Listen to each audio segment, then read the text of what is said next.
Oh, hello there. So we are back with Google Drive API. Now I'm going to show you how to update or delete a permission of a file or a folder. So if we go to the demo page, I'll look for a folder. So here is the folder. If I click on this icon, it will give me the people with access here. So these are the users who have access to the folder, in which owner is the exception, which is my account. So I have the owner access. And there is one more user with reader access. So if I change it to writer, it will refresh. Now if I go down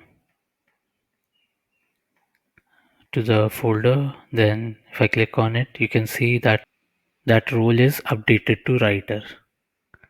And now if I click on this and choose remove, now I'll go down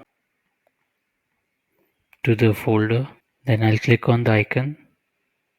You can see that user is gone now. So when I chose the remove option, it deleted the permission of that particular user. So now I'll go to the page and I'll show you what's happening, which API am I using.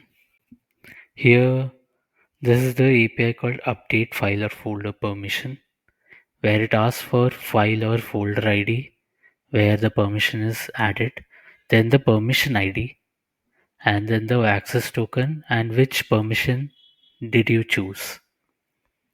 Then there's this delete permission where it asks for file or folder ID, then permission ID, and then the access token. So yeah, this is how you update or delete a permission from a file or a folder. Thank you.